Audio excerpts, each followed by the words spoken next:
12월 29일 라이트 앤 딜라이트 말씀 묵상 시작하겠습니다.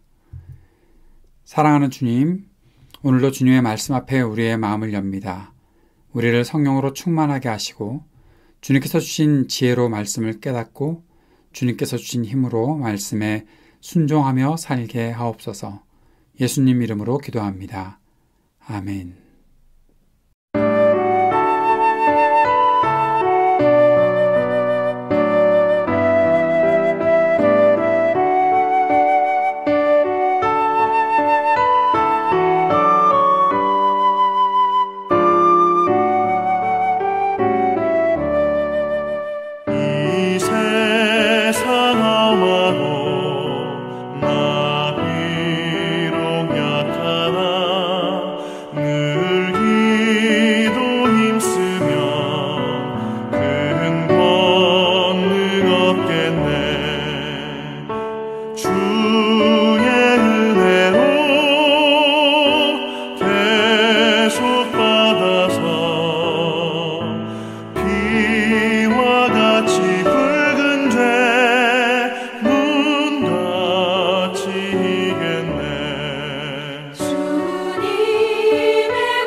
누가복음 3장 15절에서 22절까지의 말씀입니다.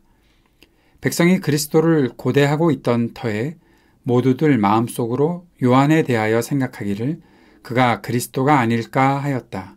그래서 요한은 모든 사람에게 대답하였다. 나는 여러분에게 물로 세례를 주지만 나보다 더 능력 있는 분이 오실 터인데 나는 그의 신발끈을 풀어드릴 자격도 없소. 그는 여러분에게 성령과 불로 세례를 주실 것이요. 그는 자기의 타작마당을 깨끗이 하려고 손에 키를 들었으니 알곡은 곳간에 모아들이고 쭉정이는 꺼지지 않는 불에 태우실 것이요. 요한은 그 밖에도 많은 일을 권면하면서 백성에게 기쁜 소식을 전하였다. 그러나 분봉왕 헤롯은 자기 동생의 아내 헤로디아와 관련된 일과 또 자기가 행한 모든 악한 일 때문에 요한에게 책망을 받았고 거기에다가 또 다른 악행을 보태었으니 요한을 옥에 가둔 것이다. 백성이 모두 세례를 받았다. 예수께서도 세례를 받으시고 기도하시는데 하늘이 열리고 성령이 비둘기 같은 형체로 예수 위에 내려오셨다. 그리고 하늘에서 이런 소리가 울려왔다. 너는 내 사랑하는 아들이요 나는 너를 좋아한다. 아멘. 3장 15절부터 계속 세례 요한이 어떠한 사역들을 하고 있었고 그가 어떠한 태도로 이 사역을 진행하고 있었는지 잘 보여주고 있습니다. 15절에 보니까 아주 우리의 마음에 저 개인적으로인지는 모르겠지만 저의 마음에 집중하게 되는 구절이 하나 있습니다. 백성이 그리스도를 고대하고 있던 터에 그리스도를 고대하고 있었다. 사람들마다 그리스도를 기다리고 있었다라는 것을 말해주고 있습니다. 어두운 시대였고 힘든 시대였지만 그들이 그리스도를 고대하고 있었다. 그런데 여기 나타나는 이 그리스도를 고대한다는 것이 지금 우리가 다시 오실 그리스도를 간절히 바라보며 그러한 종말을 기다리고 주님 우리를 다스려 주십시오라는 성경을 좀 이해하고 또 어느 정도 평안한 삶을 살고 있지만 그러나 하나님께서 우리에게 베푸실 더 큰 영광스러운 나라를 사모하는 그러한 고대함과는 약간 다르지 않겠나 싶습니다. 왜냐하면 앞에서도 우리가 누가가 기록한 내용들을 살펴보았던 것처럼 참 어려운 때 정치, 경제, 사회 등등의 모든 것들이 참 어렵고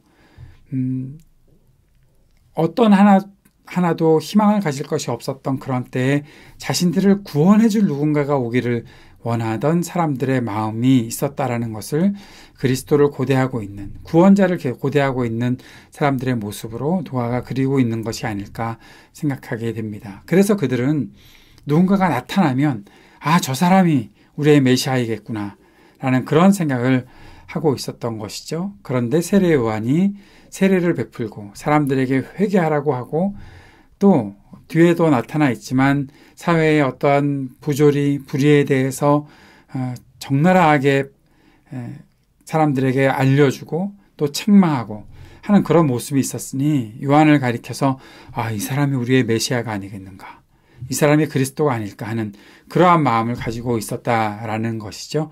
그러한 마음이 그리스도를 고대하고 있었던 것이다 라고 보여지는 것으로 누가가 이렇게 기록하고 있습니다. 그런데 사람들이 이렇게 요한에게 집중할 때에 요한이 말을 하지요. 나는 아닙니다. 나는 그리스도가 아닙니다. 라고 얘기합니다. 나는 여러분에게 물로 세례를 주지만 나보다 더 능력 있는 분이 오셔서 그가 성령과 불로 여러분에게 세례를 줄 것이다. 나는 그의 신발끈을 풀 자격도 없다. 라고 말하는 거죠. 그리고 그가 오시면 진짜 참 그리스도가 오시면 알곡은 곳간에 모아들이고 축정에는 꺼지지 않는 불에 태우실 것이다. 참된 구원과 심판을 하실 분이 분명히 오실 것이다 라고 말하고 있는 것입니다. 이러한 태도, 자신이 해야 되는 일이 무엇이고 자신이 어디까지 그 일을 감당해야 하는지 분명히 알고 있었던 세례 요한의 모습을 우리가 볼 수 있는 거죠. 요한은 그 밖에도 많은 일을 권면했고 앞에서 우리가 보았잖아요. 사람들이 그러면 우리가 무엇을 해야 합니까? 라고 했을 때 그들에게 많은 일을 권면했고 백성의 기쁜 소식, 그리스도에 대한 기쁜 소식을 전했던 것이 요한의 사역이었다라고 설명하고 있습니다. 그런데 이때에 이 분봉왕이었던 헤롯이 자기 동생의 아내 헤로디아와 부적절한 관계라고 하나요? 이러한 일들을 저질렀고 또 그러한 일들이 세례 요한 때문에 드러나게 되고 또 책망을 받았을 때에 거기에 더 다른 악행을 보태었다.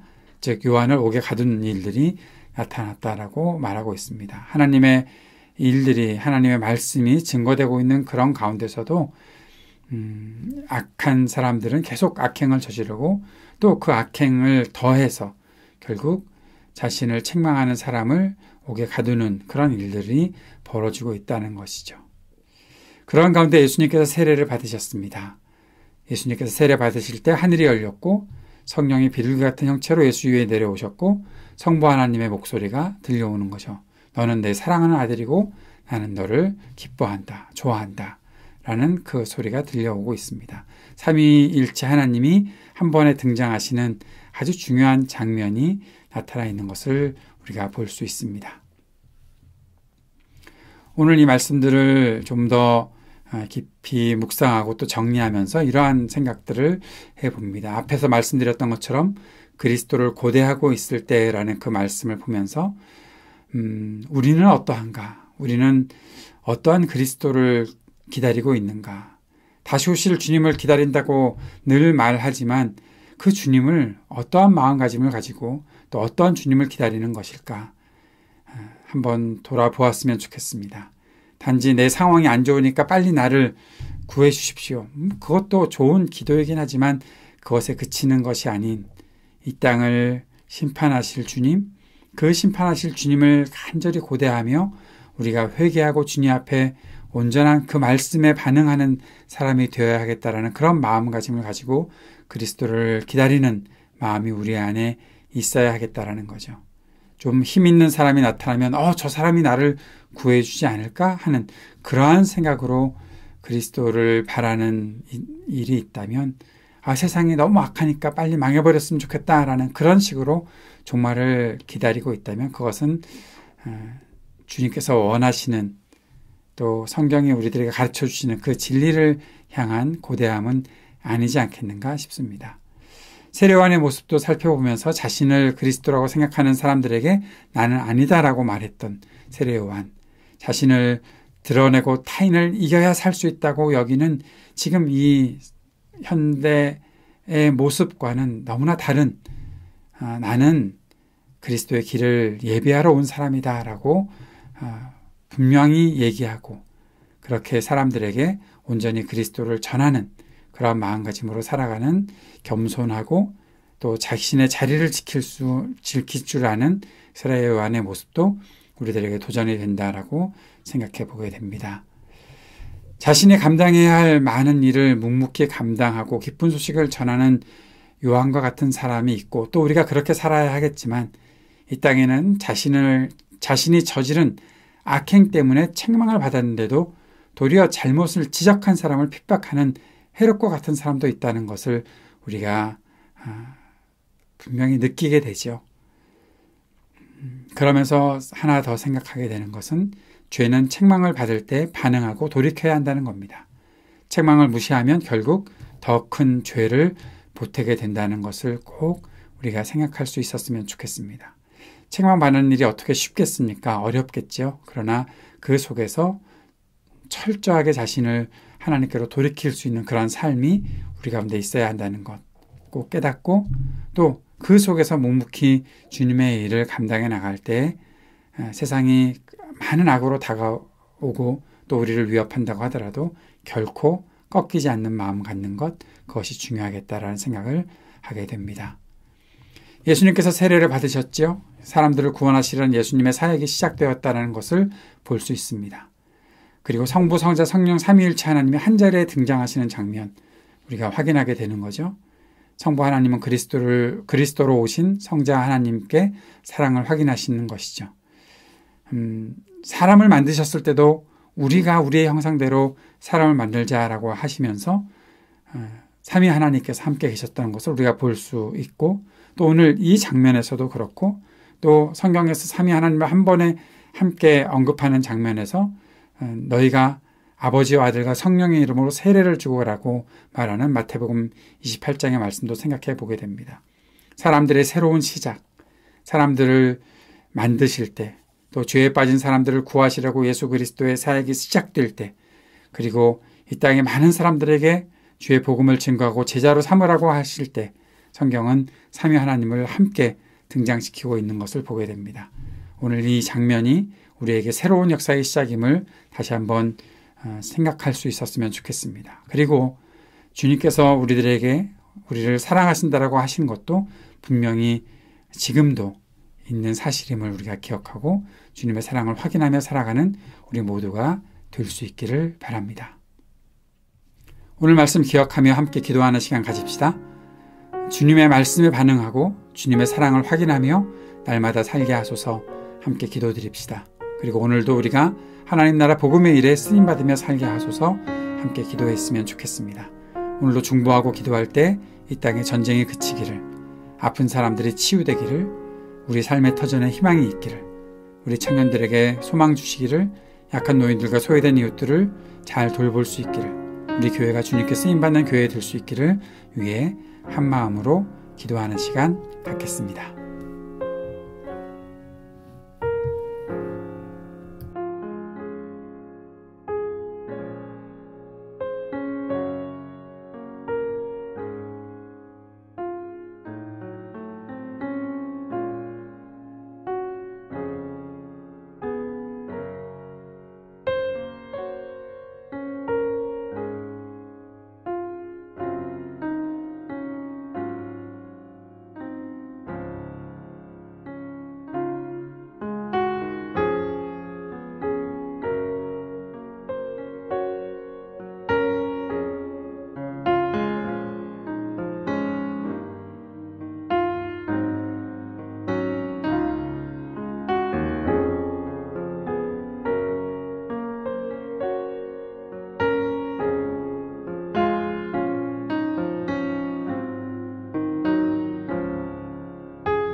하늘에 계신 우리 아버지여, 이름이 거룩히 여김을 받으시오며 나라가 임하시오며 뜻이 하늘에서 이루어진 것 같이 땅에서도 이루어지이다.